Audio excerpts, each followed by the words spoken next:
जय श्री राधे कृष्ण। वर्ष 2024 मार्गशीर्ष मास कृष्ण पक्ष यानी कि अगहन मास कृष्ण पक्ष में एकादशी का व्रत कब धारण किया जा रहा है, तो जानेंगे व्रत के शुभ मुहूर्त के बारे में। व्रत का पारण कब और किस चीज से किया जाएगा, इस दिन भगवान को किस वस्तु का भोग लगाए, तो आइए जानते हैं संपूर्ण व्रत पूजा महत्व नियमों के बारे में। आप सभी भक्तों को उत्पन्ना एकादशी व्रत की ढेर सारी शुभकामनाएं। आप सभी के जीवन में लक्ष्मी नारायण की कृपा से आप सभी को सभी प्रकार के सुख और समृद्धि की प्राप्ति हो। मार्गशीर्ष मास कृष्ण पक्ष में पड़ने वाली एकादशी को इसे उत्पन्ना एकादशी के नाम से जाना जाता है। जो भी भक्त सच्ची श्रद्धा के साथ नियम और निष्ठा के साथ उत्पन्ना एकादशी का व्रत धारण करते हैं, इस दिन भगवान विष्णु, माता लक्ष्मी, भगवान विष्णु के श्री कृष्ण स्वरूप की पूजा करते हैं तथा एकादशी माता का पूजन करते हैं, तो उनके सभी प्रकार के पाप और ताप नष्ट हो जाते हैं तथा सभी प्रकार के सुख समृद्धि की प्राप्ति होती है और अंत में भगवान के धाम की प्राप्ति होती है। एकादशी व्रत की शुरुआत जो कि इसी दिन से मानी गई है। मार्गशीर्ष कृष्ण पक्ष की एकादशी तिथि के दिन ही भगवान विष्णु के शरीर से एक दिव्य देवी प्रकट हुई थी और भगवान विष्णु की उन्होंने रक्षा की थी, जिनका के नाम उत्पन्ना पड़ा, और वही उत्पन्ना के नाम से इस एकादशी का नाम जो कि उत्पन्ना एकादशी पड़ा। उत्पन्ना एकादशी के दिन जो कि आप चाहें तो नए व्रत की भी शुरुआत कर सकते हैं। एकादशी का व्रत प्रत्येक माह के कृष्ण पक्ष और शुक्ल पक्ष की एकादशी तिथि के दिन धारण किया जाता है। यह व्रत जो कि पुण्यप्रद माना गया है। जो भक्तजन नियम के अनुसार दोनों एकादशियों का व्रत धारण करते हैं, यानी कि कृष्ण पक्ष और शुक्ल पक्ष की दोनों एकादशी का व्रत धारण करते हैं, उनको जो पुण्य फल मिलता है वह शुद्ध तीर्थ में स्नान कर भगवान का दर्शन करने का पुण्य फल उसके 16वें अंश के समान भी नहीं होता। व्यतिपात योग में संक्रांति में सूर्य एवं चंद्र ग्रहण के समय कुरुक्षेत्र में स्नान करने से जो फल होता है वह सब एकादशी व्रत करने वालों को अनायास ही प्राप्त हो जाता है, अथवा अश्वमेध यज्ञ करने से 100 गुना अधिक पुण्य फल प्राप्त होता है। 1000 तपस्वियों को 7000 वर्ष भोजन कराने का धर्म पुण्य फल प्राप्त होता है। तो आइए जानते हैं मार्गशीर्ष मास कृष्ण पक्ष की उत्पन्ना एकादशी व्रत के शुभ मुहूर्त पारण समय के बारे में। एकादशी तिथि प्रारंभ समय जो कि 25 नवंबर 2024 दिन सोमवार रात्रि 1:04 और एकादशी तिथि की जो समाप्ति है वह 26 नवंबर 2024 दिन मंगलवार रात्रि 4:35 यानी कि 27 नवंबर की तड़के सुबह 4:35 पे एकादशी तिथि की समाप्ति है। यानी कि 27 नवंबर सूर्योदय से बहुत पहले ही एकादशी तिथि समाप्त हो रहा है। तो ऐसे में सभी भक्तजन 26 नवंबर 2024 दिन मंगलवार को एकादशी का व्रत धारण करेंगे। वैष्णवों को द्वादशी युक्त एकादशी व्रत करने के लिए कहा गया है, लेकिन द्वादशी तिथि की जो समाप्ति है वह 28 नवंबर को सुबह 6:25 पे द्वादशी तिथि की समाप्ति है।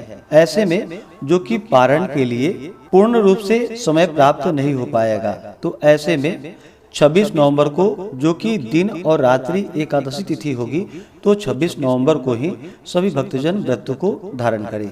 एकादशी व्रत पारण के लिए बतलाया गया है कि पारण हरिवासर समाप्त होने के बाद करना चाहिए। हरिवासर का समय द्वादशी तिथि का पहला चौथाई हिस्सा हरिवासर का होता है। तो पारण के लिए जो समय है वह समय 27 नवंबर 2024 बुधवार के दिन व्रत का पारण दोपहर 1:15 से दोपहर 3:20 तक व्रत का पारण किया जाएगा। उत्पन्ना एकादशी व्रत का पारण जो कि गौमूत्रेण पारणम, गौमूत्र से व्रत का पारण है, यह संभव ना हो तो आप जल, फल या तुलसी दल से व्रत का पारण करें। एकादशी तिथि के दिन सूर्योदय का जो समय है वह समय सुबह 6:24 और सूर्यास्त शाम 5:08 होगा। एकादशी के दिन ब्रह्म मुहूर्त का समय सुबह 5:05 से सुबह 5:59 तक होगा। 26 नवंबर को राहु काल का जो समय होगा वह समय दोपहर 2:26 से दोपहर 3:46 तक और 27 नवंबर को राहु काल का समय सुबह 11:45 से दोपहर 1:06 तक होगा। राहु काल समय के दौरान कोई भी शुभ कार्य या नया कार्य नहीं करना चाहिए, इस बात का ध्यान रखें।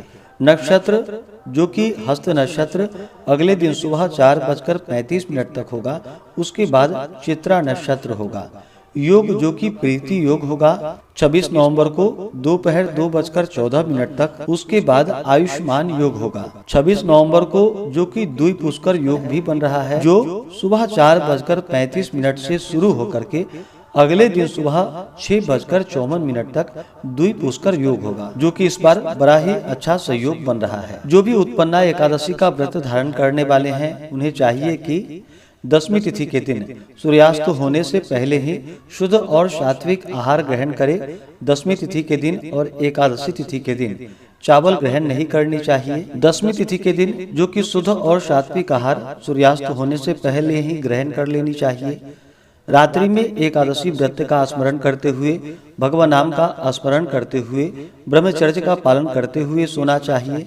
एकादशी की सुबह ब्रह्म मुहूर्त में उठ करके नित्य क्रियाओं से निवृत्त हो करके इस दिन मृतिका स्नान करनी चाहिए, अर्थात मिट्टी का चंदन लगा करके स्नान करना चाहिए। इस दिन जहाँ तक बन सके नदी, तालाब, कुएं पर स्नान करे। यह संभव ना हो तो घर के नहाने के पानी में थोड़ा सा गंगाजल मिला करके स्नान करना चाहिए। शुद्ध वस्त्र धारण करना चाहिए। भगवान सूर्य देव को अर्घ्य प्रदान करनी चाहिए। इसके बाद जो भी व्रती हैं उन्हें व्रत का संकल्प लेना चाहिए। भगवान से प्रार्थना करनी चाहिए कि हे भगवान विष्णु, आज मैं उत्पन्ना एकादशी का व्रत धारण करने जा रहा हूँ या करने जा रही हूँ। इस प्रकार से भगवान से प्रार्थना करें कि यह व्रत मेरा पूर्ण हो और हमें पुण्य फलों की प्राप्ति हो। आपके मन में जो भी इच्छा हो, जो भी कामना हो, वह भगवान विष्णु से कहें। और इस दिन जो कि दिन रात्रि उपवास रहते हुए व्रत को धारण करना चाहिए।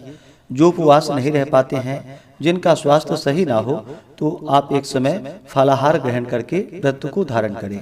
और इस दिन भगवान का सुबह के वक्त और शाम के वक्त पूरे विधि विधान के साथ पूजा करनी चाहिए। इस दिन भगवान का गंध, पुष्प, धूप, दीप आदि से पूजा करें। भगवान विष्णु को अक्षत नहीं चढ़ाया जाता है, इस बात का ध्यान रखें। अक्षत की जगह भगवान को काले तिल अर्पित करें। और इन्हें जब भी पूजन करते हैं तो तुलसी दल अवश्य ही अर्पित करनी चाहिए। बिना तुलसी दल के भगवान का पूजन मान्य नहीं होता है, तो भगवान विष्णु को तुलसी दल अर्पित करें। फिर धूप और दीप दिखा करके अनेक प्रकार का नैवेद्य आदि भगवान को अर्पित करें। और इस दिन विशेष करके उत्पन्ना एकादशी तिथि के दिन भगवान को पंचामृत से अवश्य ही स्नान करानी चाहिए तथा गुड़ और बादाम से युक्त पदार्थों का भोग भगवान को लगाना चाहिए। और जब भी भोग लगाते हैं तो तुलसी दल डाल करके भोग लगाए और पूजन होने के बाद उसे प्रसाद के रूप में ग्रहण भी करना चाहिए। इस प्रकार भगवान को भोग लगा करके जल से आचमनी करवाएं, क्योंकि जब भी भोजन देते हैं तो भोजन के बाद जल अवश्य ही देनी चाहिए। तो नैवेद्य के बाद जल से आचमनी करवाएं। मुख शुद्धि के लिए पान पत्र, सुपारी, लौंग, इलायची के साथ में अर्पित करें। द्रव्य दक्षिणा चढ़ाएं। इसके बाद फिर एकादशी व्रत का कथा श्रवण करनी चाहिए। भगवान विष्णु के अष्टोत्र चालीसा आदि का पाठ या श्रवण करें। इस दिन पुरुषोक्त आदि मंत्र का या विष्णु सहस्त्र नाम आदि का पाठ या श्रवण करें। इस प्रकार पूजन आदि का कार्य करते हुए दिन रात्रि समय को व्यतीत करें। एकादशी तिथि के दिन जहाँ तक हो सके रात्रि जागरण करते हुए समय को व्यतीत करनी चाहिए। और द्वादशी की सुबह उठ करके स्नान करके शुद्ध वस्त्र धारण करके भगवान का पूजन आरती कर लेने के बाद ब्राह्मणों को भोजन करवाए, ब्राह्मणों को दान और दक्षिणा दे और फिर समय के अनुसार व्रत का पारण करना चाहिए। इस प्रकार व्रत को धारण करने से भगवान विष्णु अपने भक्तों के सभी प्रकार के पापों को नष्ट कर देते हैं। जब व्यक्ति के पाप और ताप नष्ट होते हैं तभी उनके पुण्यों का उदय हो पाता है। उसके बाद ही सांसारिक सुखों की प्राप्ति होती है और अंत में भगवत धाम की प्राप्ति होती है। ऐसे ही ज्ञानवर्धक जानकारियाँ प्राप्त करते रहने के लिए, व्रत पूजा के बारे में जानने के लिए, कथा को सुनने के लिए चैनल पे अगर आप पहली बार आए हैं तो चैनल को लाल बटन दबा करके सब्सक्राइब करें, साथ में बेल आइकन घंटी को दबाएं ताकि आने वाली वीडियो का नोटिफिकेशन आपको समय से मिलता रहे।